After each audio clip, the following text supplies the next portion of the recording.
पहाड़ों के बीच पालमपुर गांव बसा हुआ था। उस पूरे गांव में हरियाली और उपजाऊ जमीन ही नजर आया करती थी। दूर दूर से सैलानी पालमपुर की हरियाली और उपजाऊ जमीन में रंग बिरंगी खेती देखने के लिए आया करते थे। एक दिन दूसरे गांव का व्यक्ति भीष्मा अपने दोस्त मोहन से बोला, मोहन, काफी दिन हो गए ना, हम दोनों कहीं घूमने नहीं गए। मैंने सुना है कि अपने गांव के करीब ही पालमपुर गांव में बहुत सुंदर हरियाली है। क्यों ना इस बार हम दोनों वहीं घूमने चले? तुमने तो मेरे मुंह की बात छीन ली। चलो यार, अपनी मोटर बाइक पर उसी गांव में घूमने के लिए चलते हैं। भीष्मा और मोहन अपनी मोटरसाइकिल लेकर पालमपुर पहुंचकर वहां की सुंदरता देखते हुए बोले, वाकई यार, पालमपुर गांव तो बहुत सुंदर है। हमें हर साल पालमपुर घूमने आना चाहिए। तभी उन दोनों के कानों में एक स्त्री की आवाज टकराई, कैमरा ले लो, कैमरा ले लो। बहुत ही पुराना एंटीक कैमरा है और मैं बहुत सस्ते में दे दूंगी। भीष्मा और मोहन उस स्त्री के पास पहुंच गए। कैमरा तो वाकई बहुत पुराना मालूम पड़ता है। क्या ये अभी काम करता है? हाँ बाबूजी, ये कोई मामूली कैमरा नहीं है, बल्कि ये एंटीक कैमरा है। शहर में इसको खरीदोगे तो कम से कम 2 लाख रुपए का मिलेगा। और तुम ये कैमरा हमें कितने में दोगी? मैं ये कैमरा आपको सिर्फ 10,000 रुपए में दे दूंगी, क्योंकि आप हमारे गांव के सैलानी हो और हम सैलानियों से ज्यादा रकम नहीं वसूलते। भीष्मा ने तुरंत अपनी जेब से 10,000 रुपए निकाल कर उस स्त्री को दे दिए। वो स्त्री खुश होती हुई सीधे अपने घर चली गई। घर पर उसका पति सुखदेव उसका ही इंतजार कर रहा था। आज कितने रुपए का चूना लगा कर आई हो चित्रा? आज पूरे 10,000 रुपए का चूना लगाया है मैंने। वो कैसे? आप एक भंगार की दुकान से खराब कैमरा उठा लाए थे ना, उसी को मैंने 10,000 में बेच दिया। तुम्हारे दिमाग का भी जवाब नहीं। बस ऐसे ही गांव में सैलानी आते रहे और हम दोनों पति पत्नी उन्हें लूटते रहे।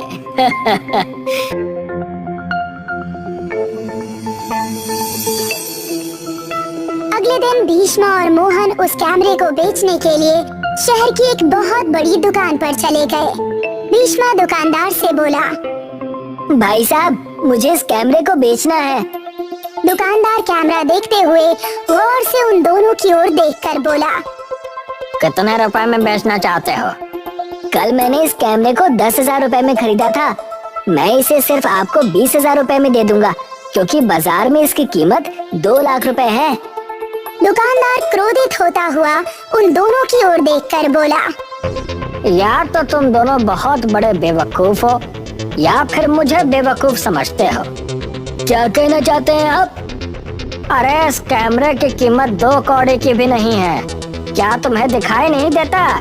ये कैमरा किसी कबाड़ी की दुकान से उठाया हुआ मालूम पड़ता है। लेकिन कल पालमपुर गांव में हमने जिससे ये कैमरा खरीदा था, उसने तो कहा था कि ये कैमरा एंटीक है।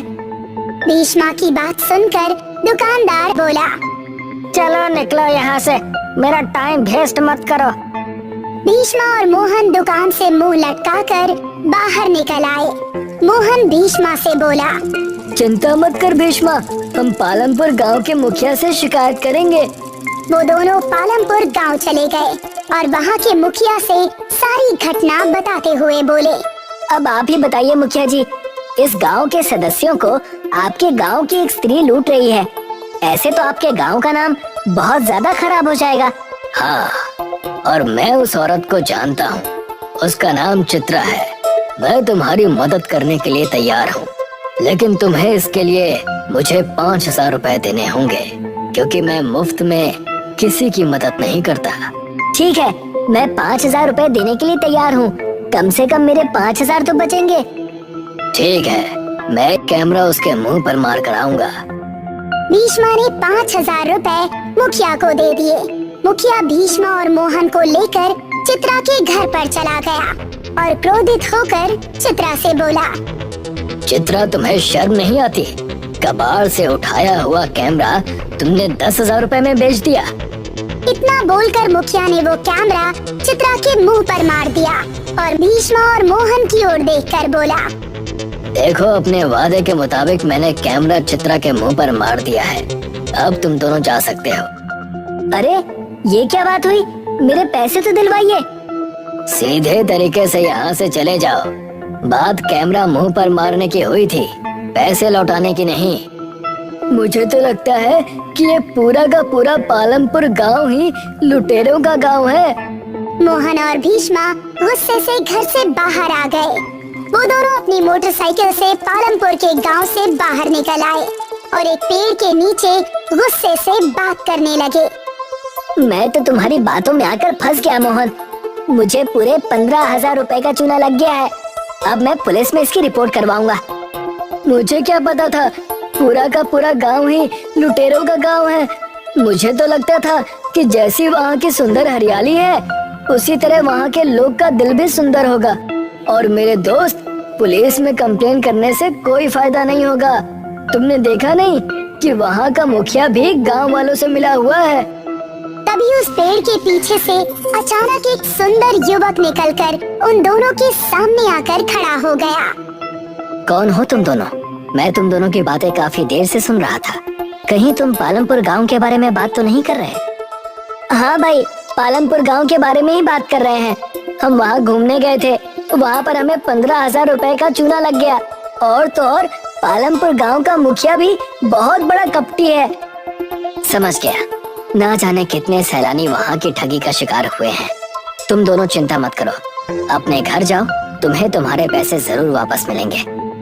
बोल तो ऐसे रहे हो जैसे कि तुम कोई पुलिस वाले हो। नहीं, मैं पुलिस वाला नहीं हूँ, लेकिन झूठ भी नहीं बोल रहा। मुखिया स्वयं तुम्हारे पैसे लेकर तुम्हें ढूंढता हुआ तुम्हारे पास आएगा। मोहन और भीष्मा वहाँ से चले गए। वो सुंदर युवक पालमपुर गांव चला गया और वहाँ के मुखिया के पास जाकर बोला, मेरा नाम केतन है।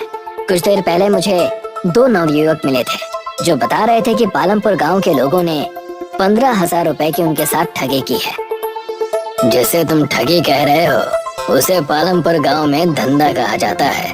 जाओ, जाकर अपना काम करो। मुखिया जी, आप गांव के मुखिया हैं। आसपास के गांव ज्यादातर सूखे से ग्रसित हैं। सिर्फ आपके गांव में ही अच्छी वर्षा और सुंदर हरियाली और खेती होती है। इसके बावजूद भी आप लोगों के साथ धोखाधड़ी करते हैं। सोचिए, अगर ईश्वर ने आपसे ये सब कुछ छीन लिया तब आप क्या करेंगे? क्या आपके गांव में कोई सैलानी घूमने आएंगे? अगर इस गांव में बाढ़ भी आ जाएगी ना, तब भी हमें कोई फर्क नहीं पड़ने वाला। हमारे पास इतना अनाज इकट्ठा है कि हम वर्षों तक बैठकर खा सकते हैं। अचानक चेतन की आंखों में क्रोध झलकने लगा। वो गुस्से से मुखिया की ओर देखकर बोला, तुमने अक्सर पानी की बाढ़ के बारे में सुना होगा, लेकिन कभी गर्मी की बाढ़ के बारे में सुना है? मेरे जाते ही गांव में ऐसी गर्मी की बाढ़ आएगी जिसके बारे में तुमने ना कभी कल्पना की होगी और ना ही कभी देखा होगा। तब देखता हूँ कि तुम्हारा अनाज तुम्हें कितने दिन जिंदा रख पाता है। याद रखना, हमारी अच्छाई और इंसानियत ही हमें जिंदा रखती है।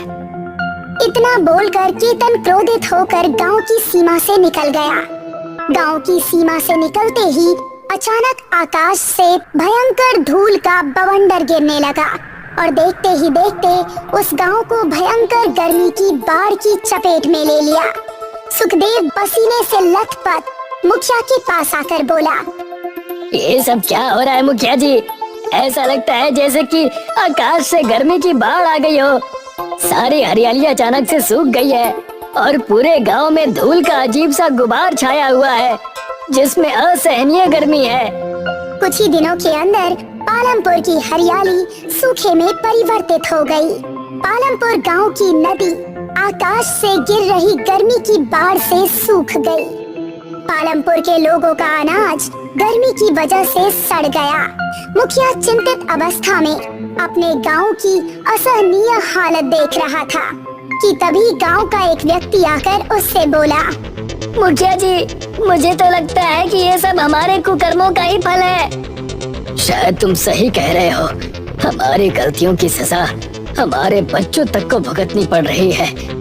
मुखिया जी, हमारे गांव में साफ पानी तक नहीं बचा।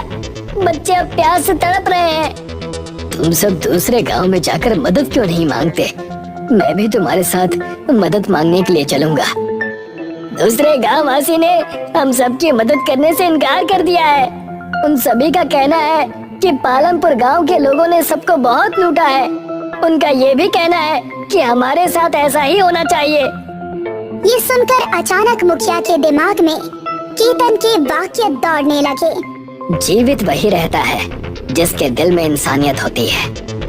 मुखिया अचानक चीखते हुए उस व्यक्ति से बोला, मैं समझ गया, वो कोई मामूली युवक नहीं था, बल्कि कोई दैवीय या चमत्कारिक युवक था।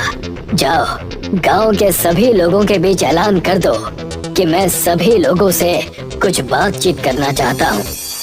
कुछ ही देर में सभी गांव वाले गांव की चौपाल पर एकत्रित हो गए। मुखिया उन सभी से बोला, क्योंकि मेरी एक बात समझ में आ गई है कि जीने के लिए हमें साफ पानी, हरियाली और अन्न की आवश्यकता होती है।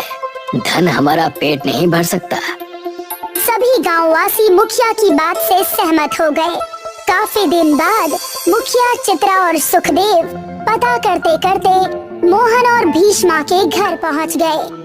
मुखिया भीष्मा को पैसे देते हुए बोला, ये लो तुम्हारे 15,000 रुपए।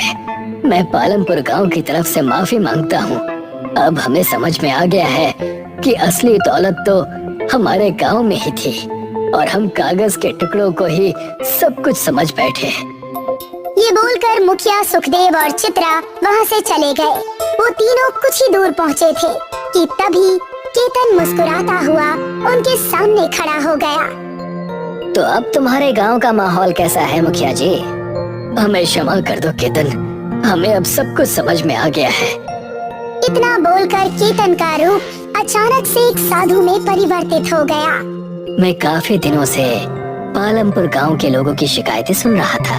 जब पानी सर से ऊपर बढ़ गया तब मैंने तुम्हारे गांव को श्राप दिया, और श्राप का तोड़ यही था कि तुम्हारे दिल में इंसानियत जाग उठे, जो कि मुझे अब तुम सबकी आंखों में दिखाई दे रही है। अब तुम्हारे गांव में कदम रखते ही सब कुछ ठीक हो जाएगा, क्योंकि तुम सबके मन अब पूरी तरह से शुद्ध हो चुके हैं। इतना बोलकर वो साधु वहाँ से गायब हो गया। मुखिया, चित्रा और सुखदेव जैसे ही अपने गांव की सीमा पर पहुँचे, अचानक सब कुछ हरा भरा हो गया। स्नेहा एक बिन माँ की बच्ची थी जो अपने पिता के साथ रहती थी। उसके पिता श्रीकांत एक किसान थे। उन्होंने स्नेहा के लिए दूसरी माँ लाने का विचार किया और दूसरी शादी कर ली। पर श्रीकांत की दूसरी बीवी ममता स्नेहा को बिल्कुल भी पसंद नहीं करती थी। एक दिन, स्नेहा, पूरे दिन तुम रोटियां तोड़ती रहती हो, कुछ काम धाम है या नहीं? हाँ बोलो माँ, आप क्या काम करवाना चाहती हैं? मैं कर दूंगी। ये लो पैसे और पास की सब्जी मंडी से सब्जी ले आओ। ठीक है माँ। स्नेहा पैसे लेकर सब्जी मंडी चली जाती है और जब वापस आती है तो, माँ आज तो सब्जी बहुत महंगी है, सारे पैसे उड़ाई क्या? माँ, आज सब्जी मंडी में सब्जी महंगी होने की वजह से थोड़ी सी ही सब्जी आ पाई है। सब्जी महंगी थी या उन पैसों से चाट पकौड़ी खा ली है, मैं सब जानती हूँ। थोड़ी सी ढील दी नहीं और तेरा उड़ना शुरू हो जाता है। अब नहीं माँ, मैं सच कह रही हूँ, मैंने कुछ नहीं खाया। चल रसोई में जा और खाना बना।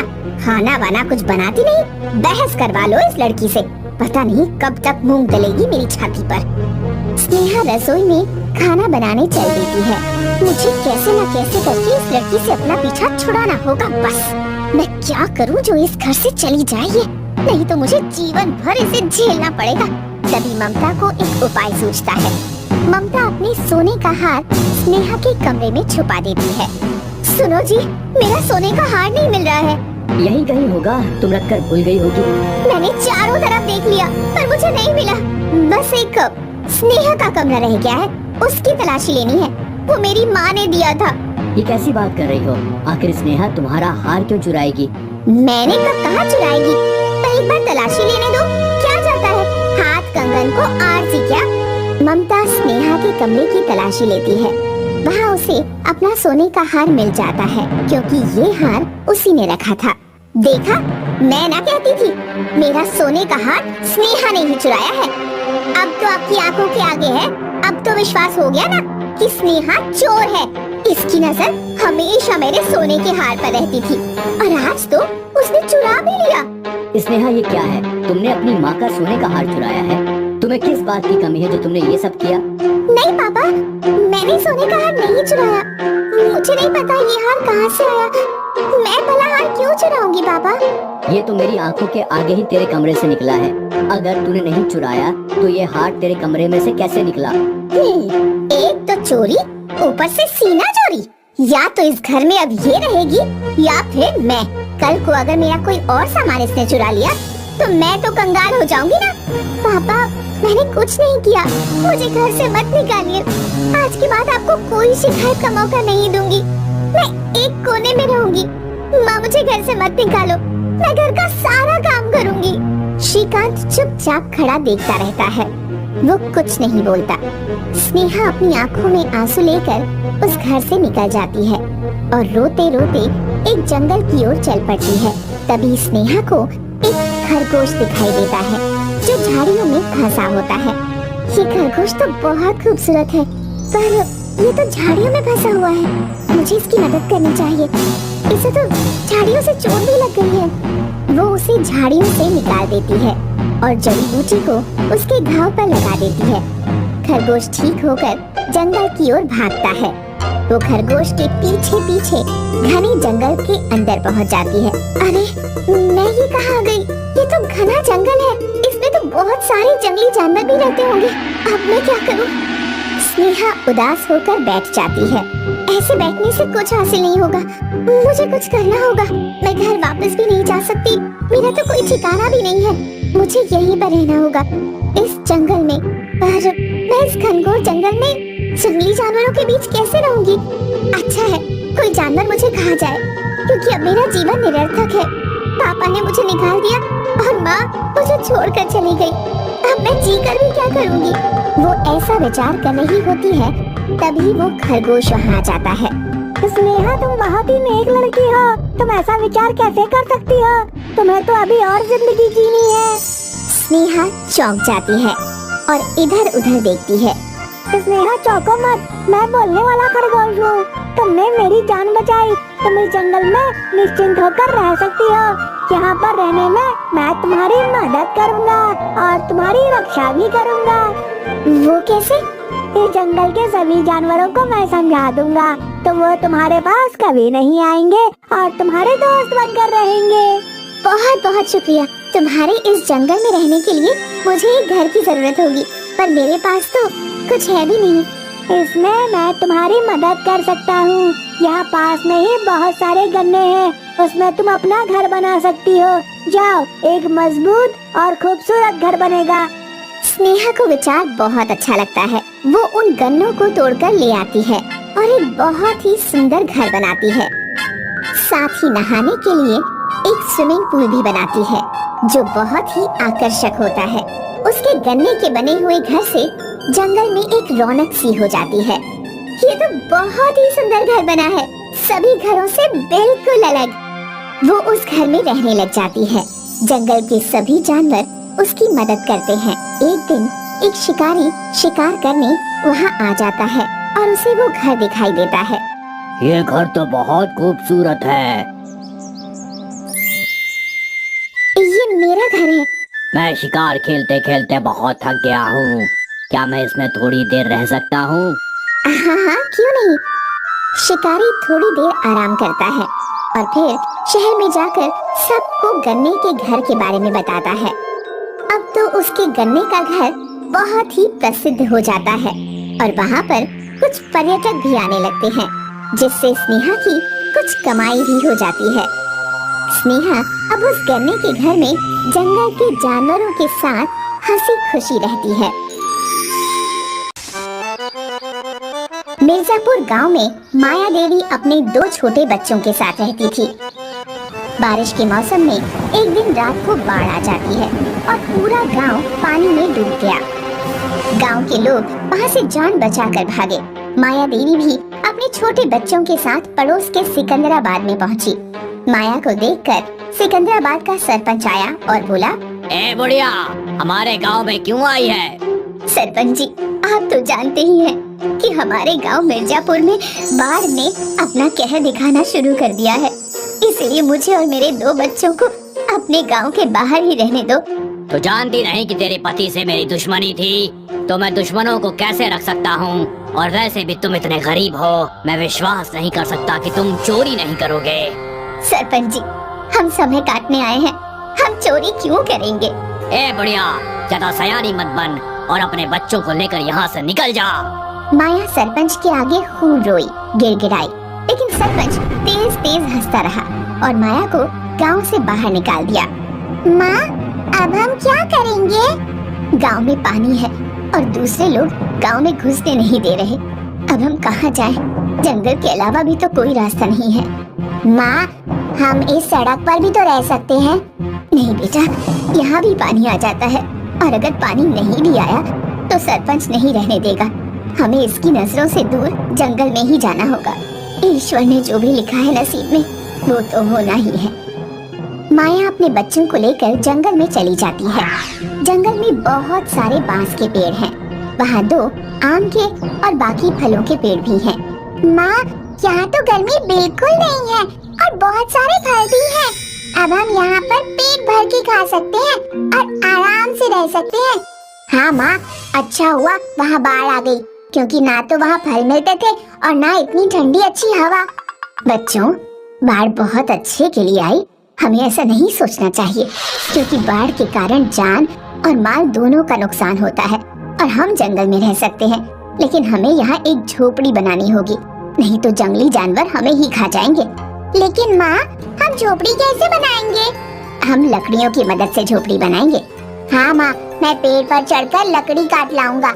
नहीं मेरे बच्चे, पेड़ों में भी जीवन होता है, हमें इन्हें नहीं काटना चाहिए। हम इनकी वजह से ही सांस लेते हैं और खाते पीते हैं। फिर हमारी झोपड़ी कैसे बनेगी माँ? वो सामने देखो, वहाँ पर कुछ सूखी लकड़ियाँ पड़ी हैं, हम उनसे अपनी झोपड़ी बनाएंगे। माया अपने बच्चों के साथ लकड़ी इकट्ठा करना शुरू कर देती है और कुछ घंटों की मेहनत के बाद वो पर्याप्त लकड़ी इकट्ठी कर लेते हैं। देव नदी की तरफ झोपड़ी के लिए फूस लेने चला जाता है। देव, अकेले वहाँ मत जाओ, पहले लकड़ी से झोपड़ी बना लेते हैं, बाद में फूस ले आएंगे। देव उसकी कोई बात नहीं सुनता और फूस उठाने चला गया। तभी देव की चीख निकली, क्योंकि उसे सांप ने काट लिया।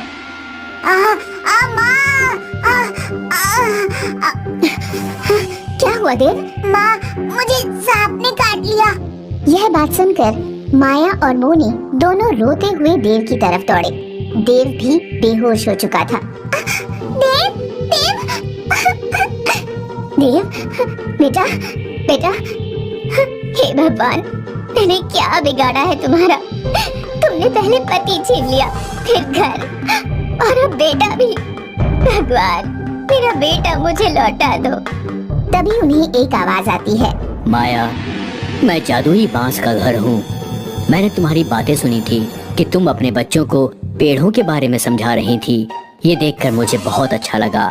मैं तुम्हारे बेटे को अब वापस जिंदा कर रहा हूँ और तुम्हें रहने के लिए एक जादुई घर दे रहा हूँ, जिसमें तुम्हारा परिवार बिना किसी डर के रह पाएगा और तुम अन्य लोगों का भी भला कर पाओगी। मैं कोई सपना देख रही हूँ? अभी तुम्हारा बेटा ठीक हो जाएगा और एक आलीशान घर भी आ जाएगा, जिसमें खाने का पूरा ध्यान रखा जाएगा। बस तुम अपनी आंखें बंद कर लो।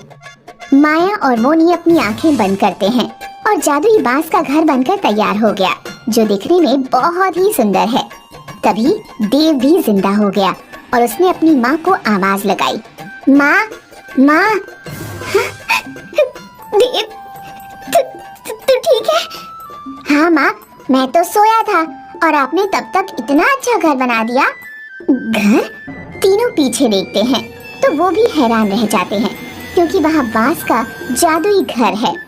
वो तीनों जल्दी से घर के अंदर जाते हैं। अंदर से वो घर नहीं, महल है। देव और मोनी को वो घर बहुत पसंद आता है। वो वहीं रहने लगे और खूब फल खाते। इसी तरह तीनों रहने लगे।